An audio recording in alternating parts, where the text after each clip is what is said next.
What is going on, guys? Money Webby here, back again on Friday. Got a 5-game slate here tonight. I got it broken down for you with 6 of my favorite plays on the slate. My money is 6. So before we get going, slap a like in the video. Let's try to get over 150 likes on this one. Again, thank you for all the love on yesterday's video. Let's keep it going.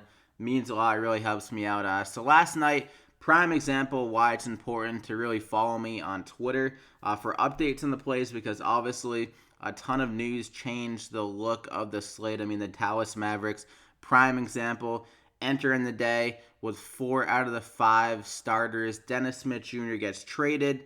DeAndre Jordan gets traded. Wesley Matthews gets traded. And then Luka Doncic doesn't play. So literally 4 out of the 5 starters got taken off the starting lineup, so literally their whole lineup was shifted around, which opened up some value. So I tweeted out about that, and my updated plays included some value in that one. I had Harrison Barnes, who had a really good night. Powell was solid. I was expecting a few more minutes out of him, but he still returned good value. And then the updated plays included Andre Drummond, because he had a better matchup going against the Mavericks without DeAndre Jordan. And Reggie Jackson, he was still from the core, the main money 6 from earlier in the day.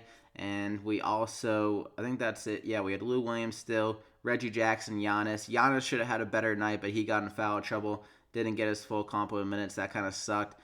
Powell, Drummond, Barnes. So we had a really good core, actually. The only Powell is expecting a little bit more, and then Giannis, obviously, like I said, with that foul trouble. But that kind of shows why it's good to follow me on Twitter, because my original plays had Kawhi. He kind of struggled. Zubac, he struggled in that matchup against the Clippers. And my updated plays didn't include those guys, and those were 2 of the worst plays out of my core. So that was really good that at least I updated those guys out. So yeah, I mean, and so we had some other annoying breaking news with Klay Thompson being ruled out. So that was kind of annoying if you had him in your lineup after a lock. And then also, LeBron James wasn't expected to play the whole entire day. And then he was like, all right, I guess I'll play. Why the hell not? So that just shows the injury report's really tough. It's tough to kind of make videos earlier in the day without updating it later, because there's a lot of guys, again, in this slate that affected, like Chris Paul is questionable. Obviously, if he's out, that would definitely open things up again for James Harden to have another huge game. And also for a guy like Eric Gordon can see some more looks. But let's just get into this video. I'm assuming that Chris Paul plays and stuff like that. My first guy is going to be Jokic. I think this is like the 3rd time in his last 3 games that I'm recommending him. So this is a really good spot, though, against Kenneth Faried. Jokic has size in him, and he's been playing some more minutes. I mean, Jokic is a guy that is very active when he's on the court. I think he's averaging 1.5 fantasy points per minute. And with these extra minutes that are coming his way, with like 37, 34, 35, and 37 minutes the last 4 games, it just gives him some really good upside. So he's at over 60 DraftKings points 3 out of the last 4 games,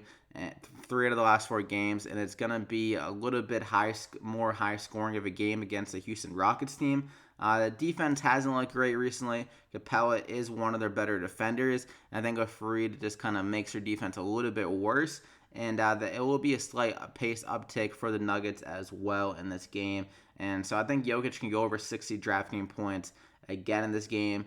Kind of maybe a grudge match. I'm not sure if he was actually on the team when Kenneth Faried was on the team. I think he joined maybe towards the beginning of his career or a little bit after Faried left. But that'll be kind of an interesting matchup.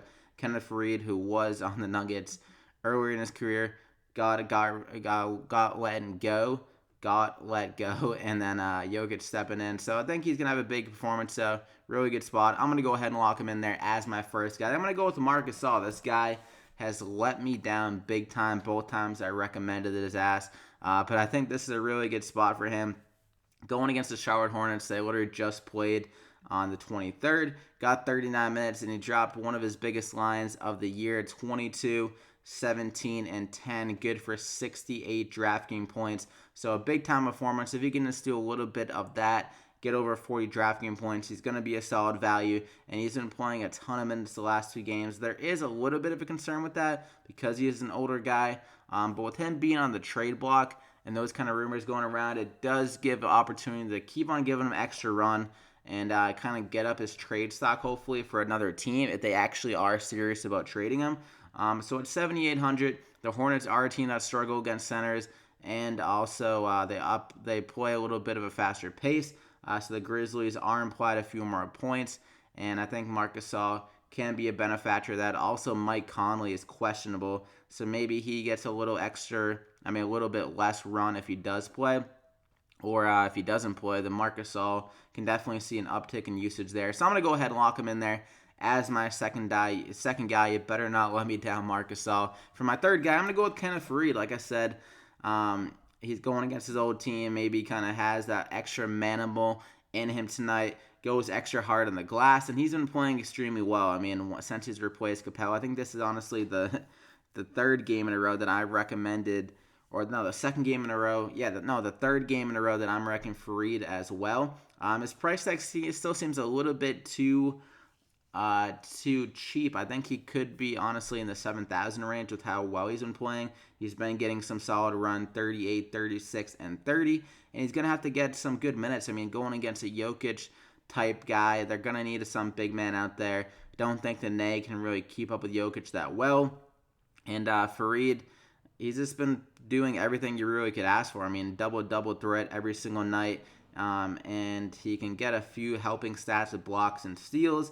And like I said, it should be high scoring, one of the higher scoring games of the night. Should be competitive. So I'm going to go ahead and lock him in there as my third guy. Then I'm going to go with Monte Morris. I'm assuming he starts this game. He didn't start like the first two games that Jamal Murray was out, and then he randomly just got an input in the starting lineup and got 40 minutes after coming off the bench. So that was really weird, but he played really well, and every time he's kind of been with that starting unit, I feel like he does succeed and play well. So there's no reason for them to bench him, I think, after his good performance. And also the Rockets, if they do play Chris Paul, they do have like three guards. They have CP3, Eric Gordon, and James Harden. So it makes a lot of sense for Monte Morris to start again in this game. Not as good of a matchup that he saw against the Pelicans, but I still think he can get over 30 DraftKings points with the start.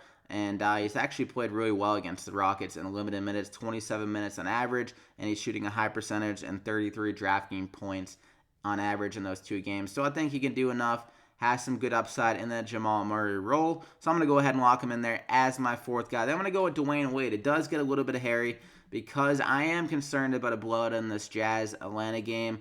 And also in this Knicks-Celtics game, there's definitely a blowout potential. So that makes it kind of slim pickings in some of these other games. But Dwyane Wade going against the Thunder, I think this game should stay close.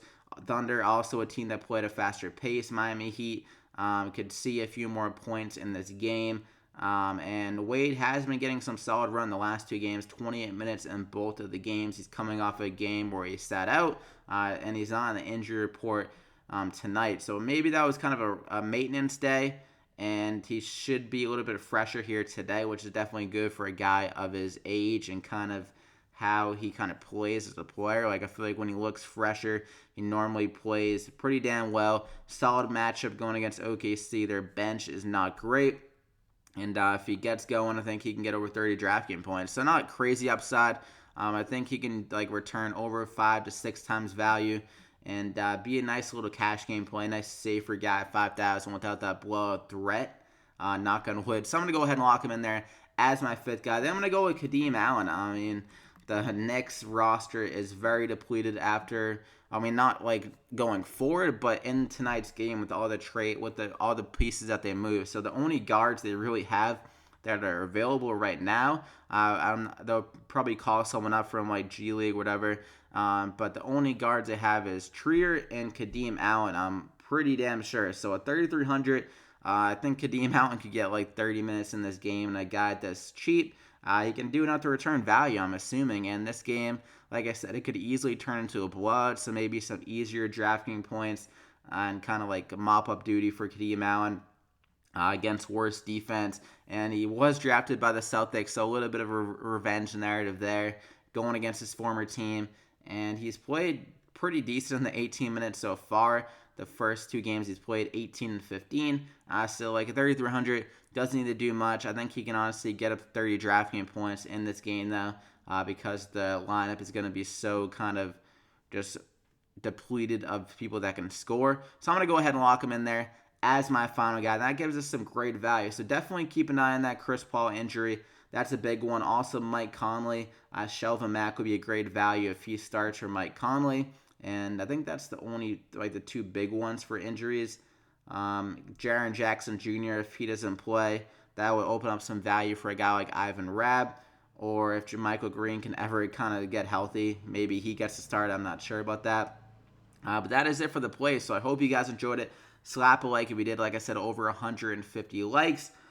Subscribe to the channel as well if you haven't already to continue to get these NBA DraftKings picks the remainder of the season. Like I said, definitely follow me on Twitter at MoneyWebby for updates on the plays because a lot of things change during the day. I mean, I'm uploading this video at 8:30 a.m. Eastern time right now, and things change throughout the day with the injury report and kind of situations that change that open up a lot of value. But good luck tonight. Hope you win some money, and we'll see you back here again next time.